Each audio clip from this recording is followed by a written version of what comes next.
সুতরাং তিনি আমার আল্লাহ। তিনি কে? আল্লাহ। তিনি আমার আল্লাহ।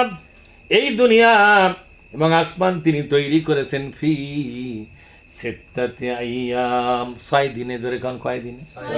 6 দিন আসমান বানালেন, জমিন বানালেন, পাহাড় পর্বত, নদী নালা, খাল বিল, পানি বাতাস যা কিছু তৈরি করা দরকার সব কয় দিনে করেছেন? 6 দিনে করেছেন। আর 120 বৎসরে করেছেন মানুষ পয়দা। আসমান জমিনের চাইতে মানুষ পয়দাটা আল্লাহ বেশি সময় নিয়েছে কয় বছর? এটা অবশ্য দুর্বল একটা বর্ণনা। কি বর্ণনা? জোরে বায়ানম্বিল জাইফ, মানে দুর্বল বর্ণনা। কিন্তু 6 দিনে বানালেন আসমান আর জমিন। সুম্মাস্তাওয়া আলাল আরশ, বলেন সুম্মাস্তাওয়া আলাল আরশ। এরপরে তিনি তার রাজ সিংহাসনে বসে পড়লেন। তার সিংহাসন কেমন আমি দেখিনি। হুজুর আপনি বলেন, আমি দেখিনি। আল্লাহ যেমন তার সিংহাসনও তেমন, এই পর্যন্ত বলা যায়, তার বেশি বলা যায় না। তবে সিংহাসনটা আরশে আজিমটা 7 আকাশ 7 জমিনের চাইতে বড়। 7 আকাশ আর 7টা জমিন আরশে আজিমের তলে অল্প একটু জায়গা নিয়ে বসে আছে। তাহলে সিংহাসন কত বড়? 7 আকাশ 7 জমিন আরশে আজিমের তলে একটু অল্প না জায়গা নেছে। সিংহাসন যত বড় তার সামান্য না জায়গা আছে। 7 তবক আকাশ 7 তবক জমিন আরশে আজিমের তলে অল্প না জায়গার মধ্যে আছে।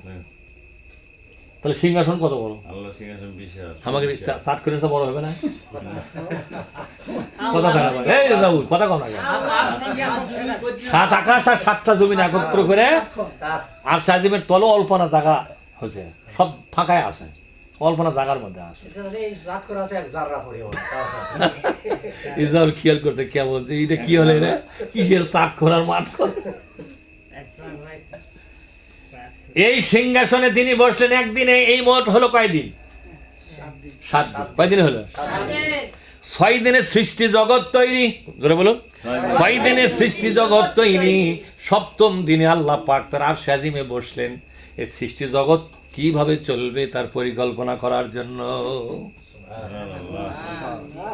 এখানে পিপিলিকা থেকে শুরু করে সাগরের হাঙ্গর কুমির, আকাশে উড়ন্ত পাখি, সূর্য চন্দ্র গ্রহ নক্ষত্র, নদী নালা খাল বিল পানি বাতাস, কোন জীব কিভাবে চলবে, তার লাইফ স্টাইল কেমন হবে, জীবন চক্র কেমন হবে, সব কিছুকে নির্ধারণ করে দিয়েছেন ওই একদিনে। সুবহানাল্লাহ বলেন। তাহলে এ মোট কয়দিন হলো? এই যে ইসলামী জগতে 7 দিনে 1 সপ্তাহ আল্লাহ নিজেই বানায়া দিছে। অর্থাৎ কাজ করবে তোমরা 6 দিন আর একদিনে থাকবে ছুটি। একদিনে কি মানুষের জন্য আল্লাহ দিয়েছে, তোমরা 6 দিন কাজ করবে। কয়দিন? আমি আল্লাহ 6 দিন কাজ করেছি আর একদিনে আল্লাহ তো ছুটি খায় না, আল্লাহ কাজ ছেড়ে দিয়েছে একদিন। আল্লাহ কাজ কি করে দিয়েছে? তার মানে কি তোমরাও ছেড়ে দিবে। আল্লাহ যেমন তার নিজের কাজ করেছেন, তোমরা ছুটির দিনে জুমার নামাজ পড়িও, ওই দিনে কোনো কাজ করবে না। আর আমরা সকালবেলা করে শুক্রবারে কাজ আরো বেশি চাপে যায়, ঠিক না? ছুটির দিনে কাজ করবার যে একদল লোক বান্দর হয়ে গেছে। কি হয়েছে? কথা কন না কে? ওয়াকুনু কিরাদাতান খাসিন, তোমরা সব বান্দর হয়ে যাও। ওদেরকে বলা হয়েছিল ছুটির দিনে তোমরা মাছ মারবে না। ওদের সব ছুটির দিন ছিল শনিবার। কি ছিল? জোরে শনিবারে। ইহুদিরা ছুটির দিনে, কিসের দিনে? 6 দিনে মুসলমানদের জন্য কাজ করার বিধান, একদিনে কিন্তু ছুটি খাওয়ার বিধান। আমাদের দেশের কিছু গার্মেন্ট শিল্প আছে। কি শিল্প? জোরে কর। কিছু গার্মেন্ট শিল্প আছে 7 দিনের যে একদিন ছুটি সেটাও আবার কাজ করে নেয়। আল্লাহ এবং রসুলের সাথে আর বেঈমানি করলো। ওই দিনে কোনো কাজই চলবে না, সব বন্ধ থাকবে। সব কি থাকবে? ইহুদিদেরকে বলা হলো তোমরা শনিবার করে, তোমরা 7 দিনে শনিবার করে শুধু শুধু ইবাদতের জন্য রাখবে। কিসের দিন? জোরে কোন? ইবাদতের জন্য রাখবে। আর বাদ বাকি 6 দিন রিজিক রুজির জন্য ব্যবহার করবে। ওরা চিন্তা করলো ওই একদিন যদি আরো বেশি কামাই করা যায় তাহলে আরো বেশি অর্থনৈতিকভাবে স্বাবলম্বী হওয়া যাবে। নাউজুবিল্লাহ বলেন। আপনি অর্থনীতির ব্যাপারে স্বাবলম্বী হবেন না গরিব হবেন নির্ধারণ হয় কার হাতে? আল্লাহ। এই বিশ্বাসটা কোথায়?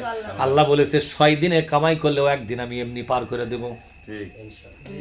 7 দিনই অনেক মিস্ত্রি আছে বাবা, আজ মিস্ত্রি শকর বড় কামত যায়, আরে লাখ টাকা দিলেও যাওয়া হবে না।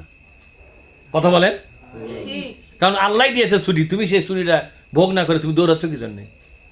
ওই দিন সকাল থেকে তোমার জুমার নামাজের প্রস্তুতি থাকবে, কাপড় পরিষ্কার করো, সুগন্ধি লাগাও, খুজু জিনাতাকুম ইনদা কুল্লি সালাত, জুমার নামাজের দিনে তুমি সুগন্ধি লাগাও, সৌন্দর্য ধারণ করো। কি ধারণ করো? সুন্দর পোশাক পরো, নতুন জামা পরার দরকার নাই, সুন্দর পোশাক পরো, সুগন্ধি লাগাও। বিশ্বনবী বলছেন সুগন্ধি লাগাইয়া সুন্দর পোশাক পরিয়া সকাল সকাল জুমার নামাজ পড়তে যাবে যারা, আল্লাহ পাক তাদের সগীরা গুনাহ সব মাফ করে দিবে। আর ওই দিন তোমার কাম হয়ে গেছে বেশি হালের ভিতরে দৌড়াচ্ছে, জুমার আজান দিছে বলতেছে তালাংশ, সকাল থেকে টাইম নাই, আইসা কুশা ঝাপ পুকুরের মধ্যে, ঠিক না? মাছ পর্যন্ত আবার যে এই বান্দরগুলো আলু ঘুরতে গেলে লাফাই খা, হয় রে গোটাল পুকুর ভেঙে এলে দেবে নাকি? অত ধাপা দেবে কি হয়েছে?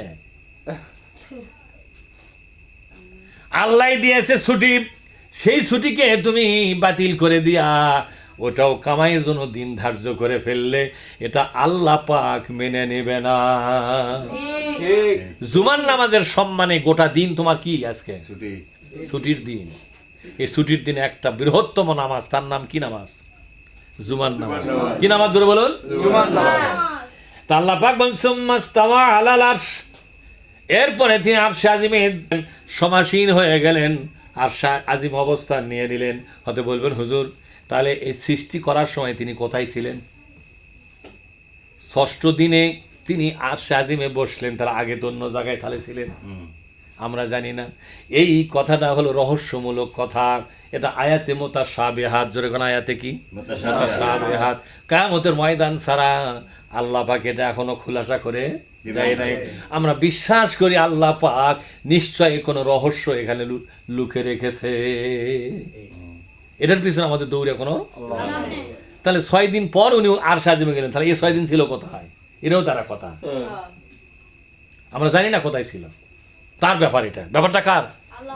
আল্লাহর ব্যক্তিগত বিষয়। এটা ব্যক্তিগত বিষয় আমরা হাত দিতে আমরা পারবো না, সে ক্ষমতা আমাদের নাই। কি করলেন তিনি? আরশে আজিমে বসে দেখেন ইউদাব্বিরুল আমরা, তিনি তার হুকুম জারি করে দিলেন। সুবহানাল্লাহ বলেন। মাছের ওপর হুকুম দিয়ে দিলেন, পানির হুকুম দিয়ে দিলেন, বাতাসের ওপর নির্দেশ জারি করে দিলেন, গাছ গছলের উপর নির্দেশ জারি করে দিলেন। ও আমের গাছ তুমি সারা জীবন আম দিবা, কাঁঠালের গাছ তুমি সারা জীবন কাঁঠাল দিবা, ওকে বোরের গাছ সারা জীবন বোর দিবা, ঠিক না? মাছগুলো পানিতে বসবাস করবে, সাপ পানিতেও থাকবে, উপরেও থাকবে। এভাবে আল্লাহ পাক প্রত্যেক সৃষ্টির জন্য নির্দেশ জারি করে দিলেন। যেরকম সুবহানাল্লাহ। আল্লাহ পাক আমাদের সকলকেই এই কথাগুলো বুঝবার তৌফিক দিন, কারণ আমিন।